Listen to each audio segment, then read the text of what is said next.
하나님께서 지금 아모스를 통하여서 계속적으로 이스라엘의 죄악과 또한 심판에 대하여서 말씀하십니다. 이런 아모스의 선포는 하나님의 말씀에 대한 선포는 한편에서는 그것을 별것 아닌 것처럼 치부하기도 하지만 또 한편에서는 그 아모스의 그 말씀이 그들에게 굉장한 충격과 또한 공포가 되었을 것입니다. 이것이 하나님의 말씀이라고 하게 된다고 하게 되면 그들은 걷잡을 수 없는 그러한 결말에 다다를 수밖에 없기 때문입니다. 그런데 이 말씀은 하나님께서 지금 주시는 말씀입니다. 그들은 지금 어떻게 해야 될까요?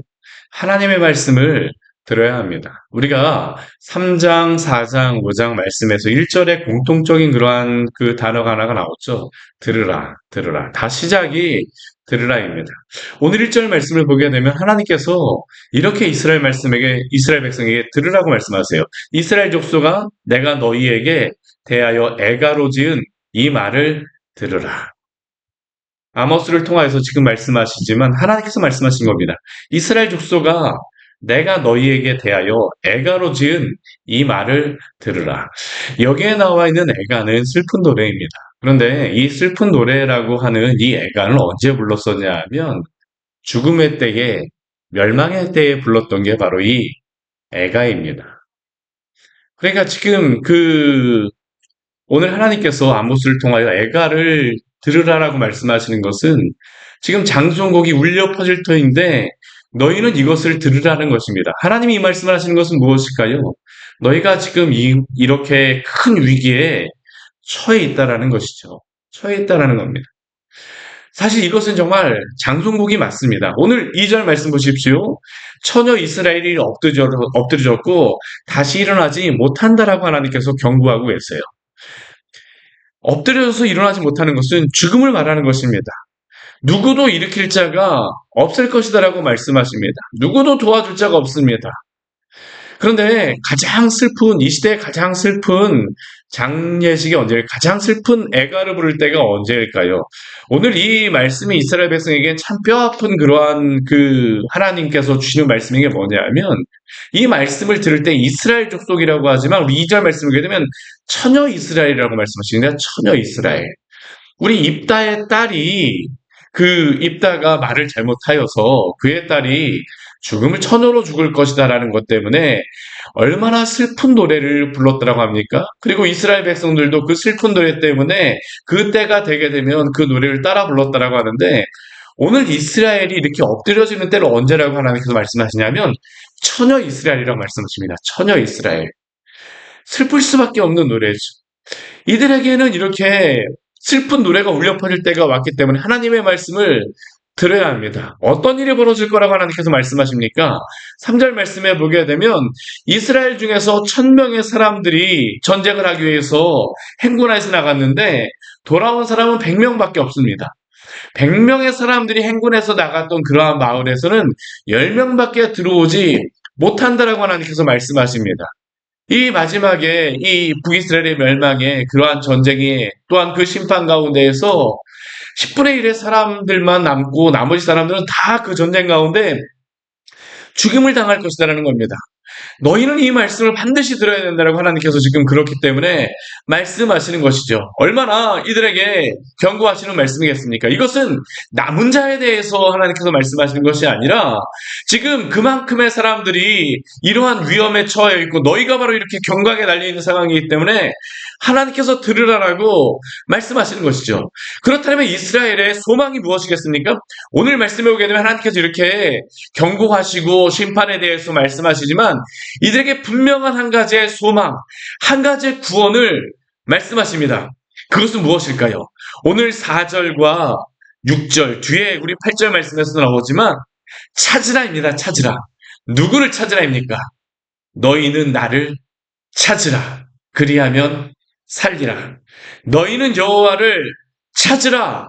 그리하면 살리라. 우리 뒤에 말씀에서도 보게 되면 여호와를 찾으라라고 말씀하세요. 그러면 그들은 살 것이다라고 말씀하십니다.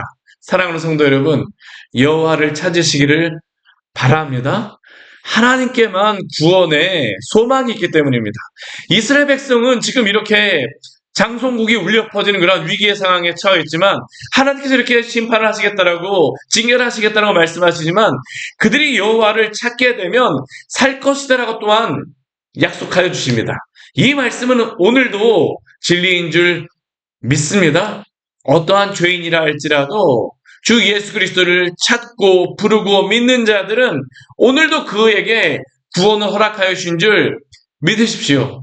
그것이 바로 하나님께서 신구약 성경을 통하여서 동일하게 약속하여 주신 그러한 말씀입니다. 이스라엘 백성의 죄가 얼마나 큽니까? 이스라엘 백성의 그러한 죄악에 대하여서 하나님이 지금까지 계속적으로 말씀하셨었죠.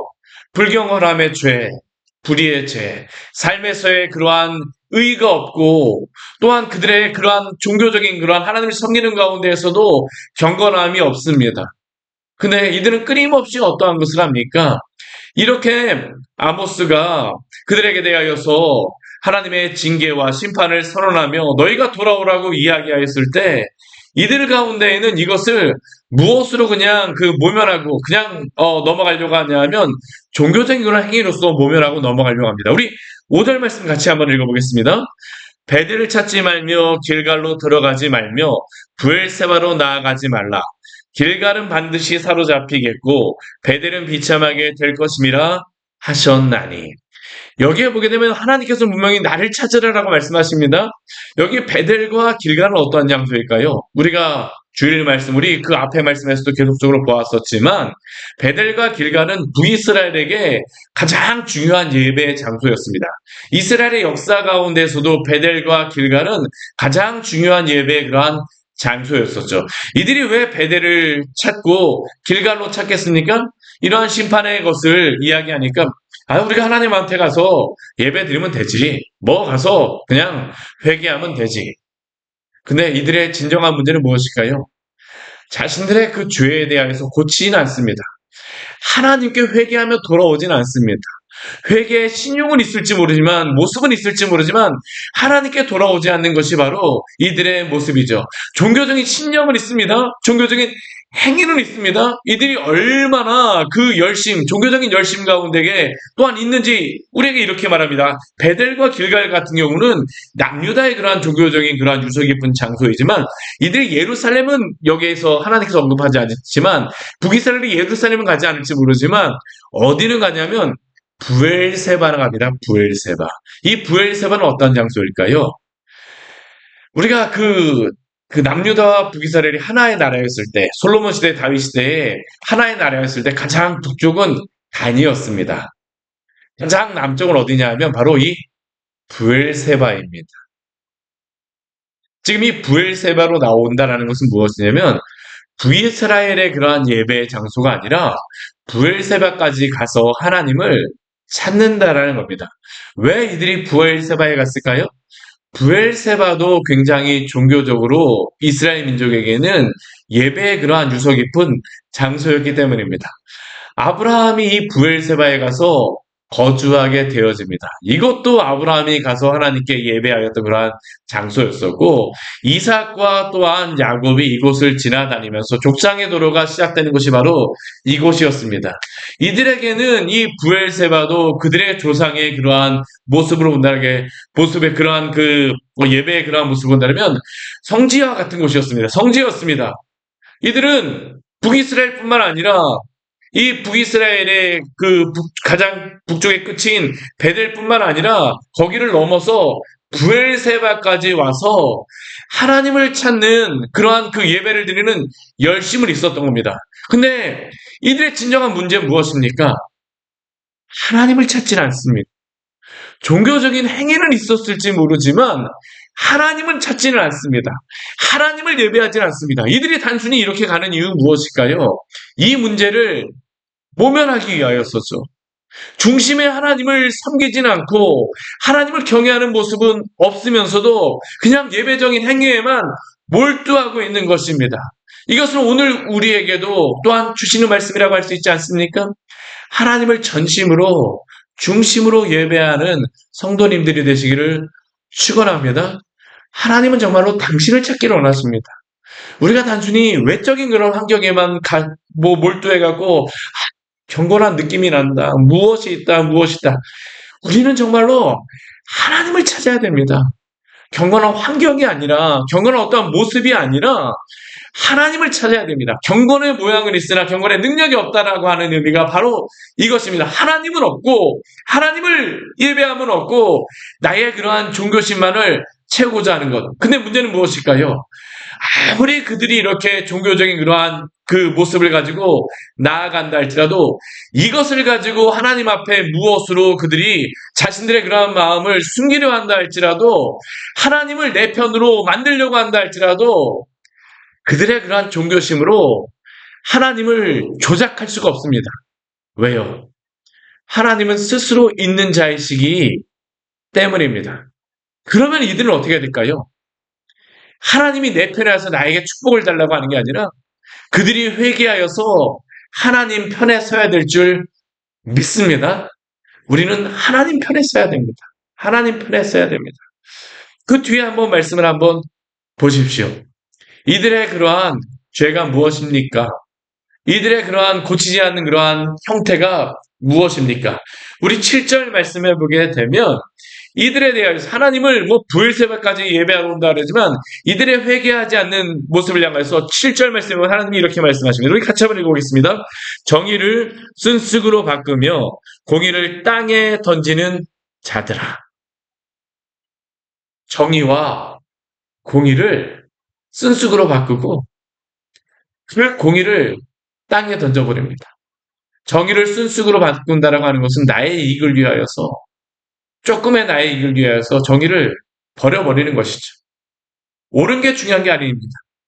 하나님의 그 정의와 공의가 중요한 게 아닙니다. 이들에게는 자신의 한순간의 그러한 이익이 중요한 것이죠. 내 편, 나의 그러한 카르텔, 나의 무엇인가. 그런데 하나님은 명확하십니다. 여기에 있는 정의와 공의는 하나님 편에 있는 정의와 공의를 말씀하시는 것이죠. 오늘도 그렇습니다. 오늘도 그리스도인들이 나의 그러한 내 편에 서 있는 나의 그러한 편이 아니라 우리는 항상 하나님 편에서 정의와 공의가 무엇인지를 우리는 항상 기억해야 됩니다. 그러니까 우리는 기준이 무엇일까요? 성경일 수밖에 없습니다. 왜요? 하나님은 바로 성경에 하나님이시기 때문입니다. 자신을 어디에 계시하여 주셨습니까? 말씀을 통하여서 계시하여 주신 분이십니다. 사람이 많이 모였다라고 해서 종교적인 어떤 예배의 그런 모습을 갖추었다고 해서 그런 것이 아니라 성경의 하나님, 그 하나님이 오늘도 당신의 정의와 공의를 우리에게 말씀하여 주심을 들으시기를 축원합니다. 우리는 이 편에 서야 되는 것입니다. 하나님은 어떠한 분이십니까? 묘성과 삼성을 만드시고 사망의 그늘을 아침으로 바꾸시는 분이십니다. 아무리 그들이 사망의 그늘을 들이운다 할지라도 그들이 아무리 악을 가지고 선이라고 말한다 할지라도 그것이 선이 되어질 수가 없습니다. 하나님의 공의는 아침을 만들죠. 또한 반대로 낮을 어둠으로 다 바꾸려고 한다 할지라도 하나님은 그 하나님의 그러한 시간에 따라서 낮을 어두운 밤으로 또한 바닷물을 불러 지면을 쏟아시는 이로 그 하나님은 있으십니다. 그렇게 하나님께서 뭐라고 말씀하십니까? 이러한 하나님을 찾으라라고 말씀하세요. 그 이름은 어떠한 분이십니까? 여호와 하나님이십니다. 사람에게 움직이시는 분이 아니라 하나님은 하나님이시라는 것이죠. 자신의 그러한 뜻을 따라서 자신의 그러한 힘을 따라서 아무리 그 자신의 힘이 있다고 하지만 그에게는 어떠한 일이 있을까요? 우리 9절 말씀 같이 한번 읽어볼까요? 그가 강한 자에게 갑자기 패망이 이르게 하신즉 그 패망이 산성에 미치느니라. 아무리 그들이 강한다라고 할지라도 하나님이 그냥 내버려 두지 않으신다라는 것이죠. 하나님은 어떤 편에 서기를 원하십니까? 정의와 공의를 행하기를 원하십니다. 우리가 그 성경 말씀을 보게 되면 하나님이 굉장히 중요하게 여기시는 게 있습니다. 선과 악에 대하여서 굉장히 중요한 게 여기 있어요. 우리 선악과의 죄도 바로 선과 악을 인간이 정의하겠다라는 겁니다. 하나님은 그것을 미워하십니다. 선한 것을 그 악하다고 악한 것을 선하다라고 하는 하나님이 미워하세요. 이러한 것들이 어디에서 벌어집니까? 그 재판 자리에서 벌어지는 것입니다. 오늘 말씀도 보게 되면 10절 이후의 말씀, 10절 이후에 이 말씀도, 10절의 말씀도 보게 되면 이들이 죄악을 어디서 벌이고 있는 거냐면 성문 앞에서 벌입니다. 왜냐하면 이 성문 앞은 재판이 벌어졌던 장소이기 때문입니다.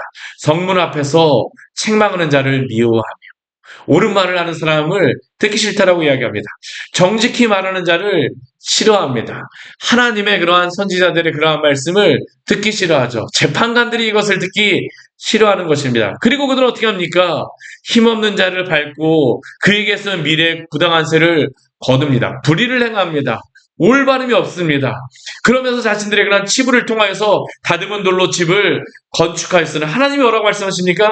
거기 거주하지 못할 것이고 아름다운 포도원을 가꾸었으나 그 포도주를 마시지 못하게 하겠다라고 말씀하십니다. 우리 그 앞에 말씀에 신명기 말씀이나 그런 데 보게 되면 하나님께서 전쟁에 따라 할지라도 집을 만들거나 낙성식을 행하지 못하거나 포도원을 만들고 나서 포도를 아직까지 따지 못한 그러한 사람들은 군대에도 나오지 말게 하셨습니다. 왜냐하면 그런 것들을 한번 맛보라고 말씀하셨어요. 그런데 이들의 죄악이 얼마나 중한지, 이들의 불의가 얼마나 큰지, 그들이 지은 그 집, 불의로 지은 집을 거주하지 못하게 하겠다고 말씀하시고, 아름다운 포도원의 그 포도주를 마시지 못하게 하겠다고 말씀하시죠. 허물이 많고 죄악이 무거움을 하나님께서는 아신다라고 말씀하십니다. 이때가 바로 악한 때라고 하나님께서 말씀하고 계십니다. 사랑하는 성도 여러분, 아무리 세상이 어두워진다 할지라도, 아무리 악이 선이라고 말한다 할지라도, 하나님의 편에서 정의와 공의를 따르시기를 바랍니다.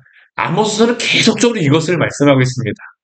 호세아 같은 경우는 끊임없는 하나님의 사랑을 말씀하셨잖아요. 근데 아모스 같은 경우에는 하나님의 정의와 공의를 따르라고 계속 말씀하십니다. 이게 바로 그들의 살 길이기 때문이죠. 또한 그 뒤에 말씀에서도 뭐라고 말씀하십니까? 우리 14절 말씀에 보게 되면 하나님이 이렇게 말씀하시죠. 너희는 살려면 선을 구하고 악을 구하지 말라.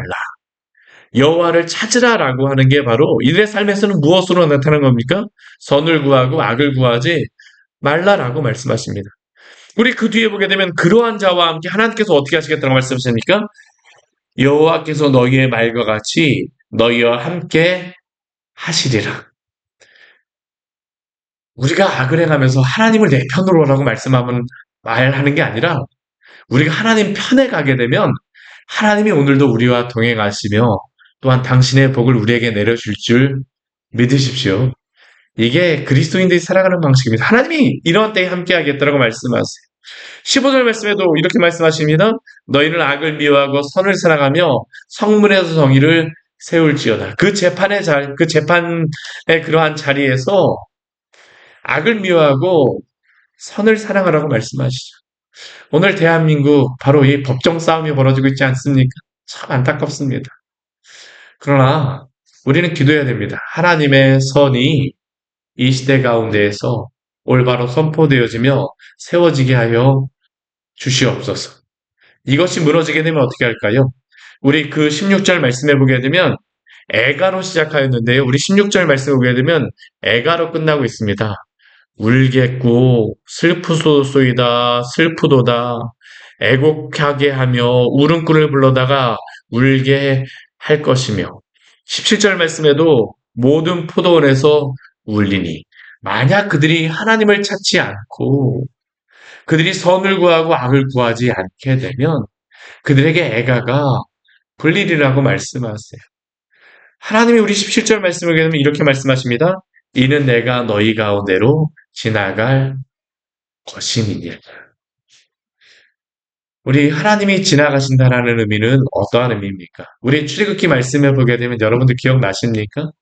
6월절의 때 장자의 재앙 가운데 그 하나님이 지나가셨던 그 애굽의 그러한 곳에서는 죽음이 있었죠. 그러한 애가가 울려 퍼지리라는 겁니다. 그런데 또한 소망은 무엇입니까? 애굽의 그 죽음의 거리에서 생명을 얻는 자들이 있었습니다. 어떠한 자들일까요?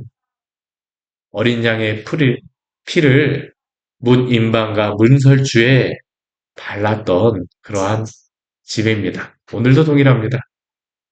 우리 주 예수 그리스도 안에서 하나님 안에서 거하시기를 축원합니다. 하나님께로 돌아가는 것만이 생명입니다. 우리 주 예수 그리스도만이 소망이요 생명임을 믿으시고 그 안에 거하시는 우리 복된 성도님들 되시기를 축원합니다. 같이 기도하도록 하겠습니다. 하나님 아버지 오늘 말씀을 통하여서 우리에게 귀한 은혜를 주니 감사를 드립니다. 아모스의 말씀을 통하여서 이스라엘 백성들에게 그들의 죄에 대해서 말씀하십니다. 예배는 열심히 잘 드리고 열심은 있었습니다. 북이스라엘뿐만 아니라 남유다의 가장 끝에까지 와서 그 유서 깊은 장소에까지 와서 하나님을 예배하겠다라고 합니다. 그런데 정작 그들은 그 마음속에 하나님을 찾는 것이 없었습니다. 하나님의 그 정의와 공의는 따르지 않고 자신들의 이익을 위하여서 오히려 하나님을 이용하였던 모습을 우리가 볼 수 있습니다. 오 하나님 아버지, 오늘 이 시대에도 정의가 땅에 떨어지며 악이 선을 이기는 것과 같은 그러한 시대 가운데 우리가 살고 있음을 주님 고백합니다. 오 주님, 주께서 불쌍히 여겨주시고 당신의 정의와 공의가 이 땅 가운데 나타나게 하여 주시옵소서. 주님의 백성들 하나님 아버지 정의와 공의에 서는 것을 하나님 아버지 두려워하지 말게 하여 주시고 우리가 하나님 아버지 세상의 사람들 편에 서는 것이 아니라 하나님의 말씀을 가지고 옳은 일에 서는 그러한 일들이 있게 하여 주시옵소서. 예수님 이름으로 기도드립니다. 아멘. 오늘 말씀 기억하시면서 기도하며 나가도록 하겠습니다.